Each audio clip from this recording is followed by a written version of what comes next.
दोस्तों, हमारे चैनल पर आपका स्वागत है।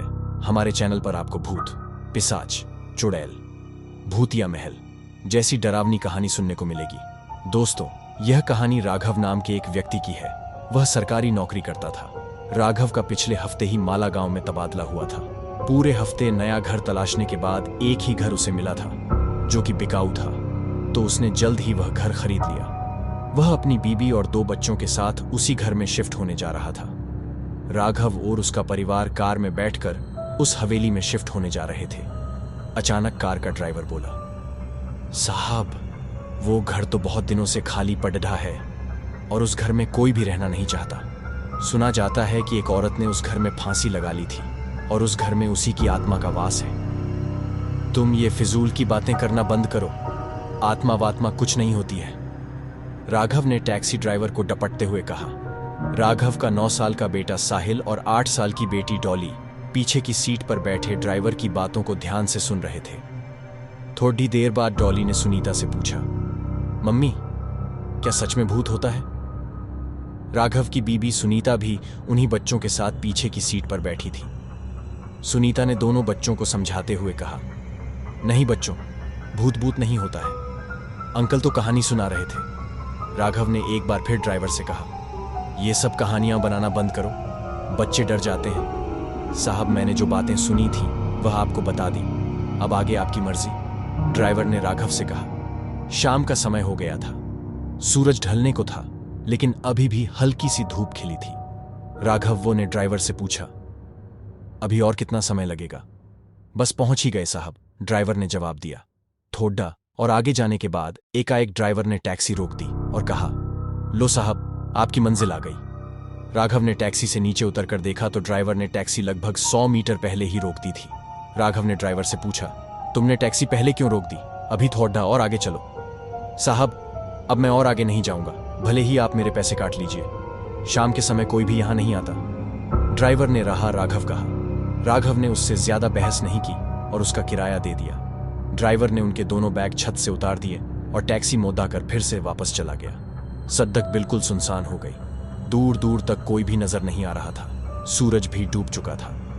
राघव और सुनीता दोनों ने एक एक बैग उठा लिया।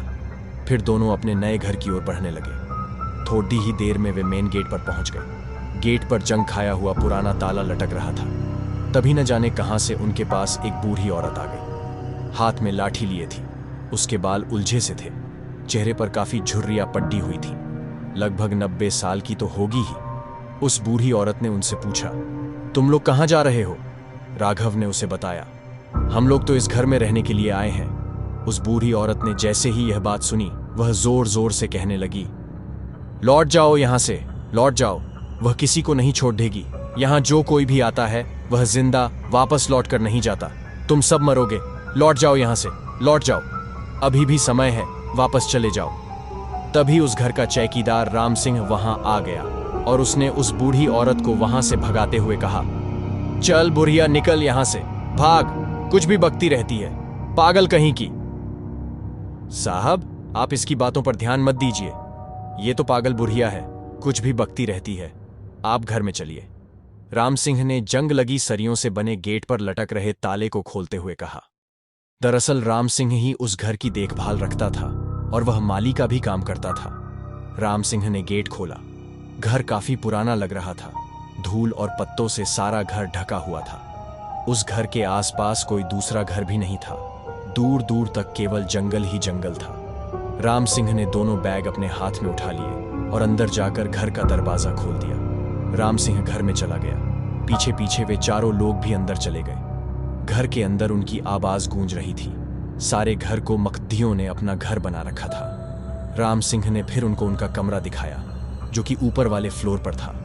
उसने जैसे ही गेट खोला, वैसे ही फर्र से 2 कबूतर कमरे से बाहर उड़ डीडीएच गए। सारा सामान बिखरा पड़े डीहा था। पूरे कमरे में धूल की चादर बिछी थी। राम सिंह ने बैग उनके कमरे में रख दिए और उनसे कहा, साहब, आप लोग अपना सामान व्यवस्थित तरीके से रख लीजिए, तब तक मैं खाने का कुछ इंतजाम करता हूं। राम सिंह चला गया। उन्हें पूरे घर को साफ करना था, इसलिए उन्होंने कमरे से शुरुआत की और वे लोग तुरंत ही काम पर लग गए। थोड़ी ही देर में उन्होंने अपने कमरे को साफ कर लिया और सारा सामान व्यवस्थित तरीके से रख लिया।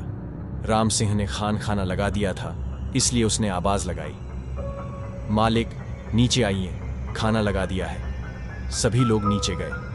राम सिंह ने सभी को खाना परोसा। खाना बहुत ही स्वादिष्ट भी बना था। सभी लोग खाना लगे। खाते खाते राघव ने राम सिंह से उन अफवाहों के बारे में पूछा तो राम सिंह ने कहा, क्या साहब आप भी इन लोगों की बातों में आ गए? जब वे खाना खा चुके तो राम सिंह उन्हें कमरे तक छोड़ने गया। राघव ने देखा कि उसके कमरे के पास एक और भी कमरा था जिस पर बहुत बद्दा सा ताला लटक रहा था। राघव ने पूछा, इस कमरे में ताला क्यों लगा है? राम सिंह ने उसे कमरे के बारे में कुछ नहीं बताया और हंसकर बात टाल दी। राम सिंह ने राघव से कहा, साहब आप इस कमरे के बारे में मुझे कुछ नहीं पता, बस आप इस कमरे के अंदर मत जाना और ना ही इसे खोलने की कोशिश करना। जितना हो सके इस कमरे से दूर ही रहना। राम सिंह ऐसा कहकर वहां से चला गया। फिर वे सभी लोग कमरे में आ गए। सुनीता ने राघव से पूछा, डॉली कहाँ है? राघव ने देखा कि डॉली उनके बीच नहीं